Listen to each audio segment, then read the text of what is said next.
یہ کہانی ہے قدیم بابل کی، جہاں ایک ظالم بادشاہ نے خود کو خدا مان لیا تھا اور پھر اس کا سامنا ہوا ایک پیغمبر سے۔ یہ قصہ ہے حضرت ابراہیم علیہ السلام کا، ایک ایسی داستان جو ایمان، تکبر اور معجزات سے بھری ہوئی ہے۔ اس پوری کہانی کی شروعات ہی ایک ایسی پیشین گوئی سے ہوتی ہے جس نے اس وقت کے سب سے طاقتور حکمران بادشاہ نمرود کی سلطنت کی بنیادیں ہلا کر رکھ دی تھی۔ تو نمرود بابل کا بادشاہ تھا، جو آج کے عراق کا علاقہ ہے۔ وہ اس قدر مغرور اور متکبر تھا کہ جیسے جیسے اس کی طاقت بڑھتی گئی، اس نے لوگوں سے اپنی پوجا کروانا شروع کر دی۔ اور چونکہ لوگ پہلے ہی پتھر اور لکڑی کے بتوں کو پوجتے تھے، تو ان کے لیے ایک زندہ انسان کو خدا ماننا کوئی بہت بڑی بات نہیں تھی۔ پھر ایک دن نمرود کے سب سے بھروسے مند نجومی نے اسے یہ خوفناک خبر سنائی۔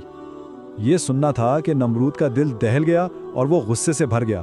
اس نے اسی وقت فیصلہ کر لیا کہ وہ تقدیر کے اس فیصلے کو کبھی پورا نہیں ہونے دے گا۔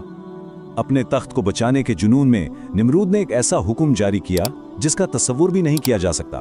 حکم یہ تھا کہ اس کی سلطنت میں جو بھی لڑکا پیدا ہو اسے فوراً قتل کر دیا جائے، اور اس کا نتیجہ یہ نکلا کہ تقریباً 1,00,000 معصوم بچوں کو موت کے گھاٹ اتار دیا گیا۔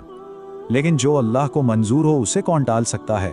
اسی افراتفری کے عالم میں حضرت ابراہیم علیہ السلام کی والدہ اللہ کی خاص حفاظت میں تھیں۔ ان کے حمل کے کوئی آثار ظاہر نہیں ہوئے، اور یوں وہ نمرود کے سپاہیوں کے نظروں سے مکمل طور پر محفوظ رہیں۔ جب ولادت کا وقت آیا تو وہ شہر سے دور ایک پہاڑ کی غار میں چلی گئیں۔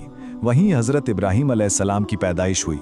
اپنی جان سے عزیز بچے کو وہیں چھوڑ کر، اس غار کا منہ بڑے بڑے پتھروں سے بند کر کے، وہ بھاری دل کے ساتھ شہر واپس آ گئیں۔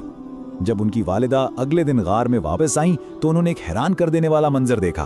ننھے ابراہیم اپنا انگوٹھا چوس رہے تھے اور اس میں سے دودھ بہہ رہا تھا۔ یہ ایک کھلا معجزہ تھا اور اس بات کا ثبوت تھا کہ یہ بچہ کسی بہت خاص مقصد کے لیے دنیا میں آیا ہے۔ کئی سال اسی غار میں گزارنے کے بعد حضرت ابراہیم علیہ السلام واپس شہر آئے، اور آتے ہی ان کی پہلی آزمائش خود ان کے اپنے گھر سے شروع ہوئی، کیونکہ ان کا خاندان بت بنانے اور بیچنے کا کام کرتا تھا۔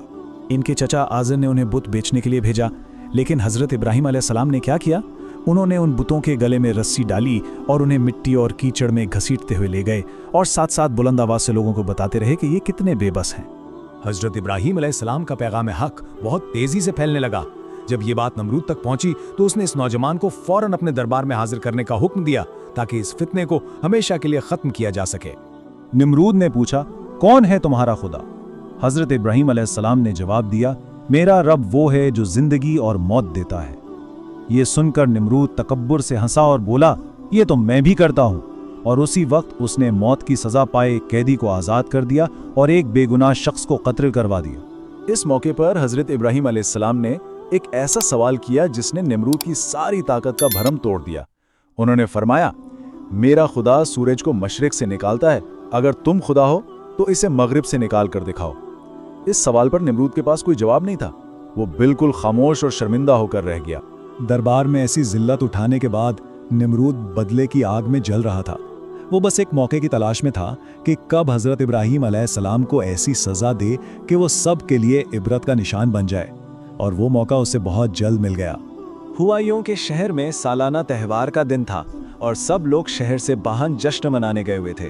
حضرت ابراہیم علیہ السلام ایک کلہاڑی لے کر ان کے سب سے بڑے مندر میں داخل ہوئے۔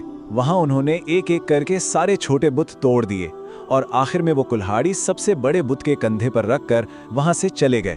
جب لوگ واپس آئے اور اپنے خداؤں کا یہ حال دیکھا تو غصے سے آگ بگولا ہو گئے۔ سیدھا حضرت ابراہیم علیہ السلام کو پکڑ کر لائے اور پوچھا، کیا یہ سب تم نے کیا ہے؟ آپ نے بڑے سکون سے جواب دیا، نہیں، یہ تو اس سب سے بڑے بت نے کیا ہے، اسی سے پوچھ لو اگر وہ بول سکتا ہے تو۔ یہ جواب سن کر سب لاجواب ہو۔ اب لوگوں کے پاس کوئی دلیل تو تھی نہیں، تو وہ طاقت پر اتر آئے۔ نمرود کے قاضی نے فوراً فیصلہ سنایا کہ اس گستاخی کی ایک ہی سزا ہے، ابراہیم کو زندہ جلا دیا جائے تاکہ آئندہ کوئی ایسی ہمت نہ کر سکے۔ ایک بہت بڑا الاؤ روشن کیا گیا۔ آگ اتنی شدید تھی کہ کوئی اس کے قریب تک نہیں جا سکتا تھا۔ حضرت ابراہیم علیہ السلام کو ایک منجنیق یعنی کیٹاپلٹ میں بٹھا کر آگ میں پھینکا گیا، لیکن جیسے ہی وہ ہوا میں تھے، آسمان سے اللہ کا حکم نازل ہوا۔ اللہ کے حکم سے وہ آگ جو ہر چیز کو جلا کر راکھ کر دیتی ہے، حضرت ابراہیم علیہ السلام کے لیے ٹھنڈی اور سلامتی والی بن گئی۔ جب شعلے بجھے تو لوگوں نے ایک ناقابل یقین منظر دیکھا۔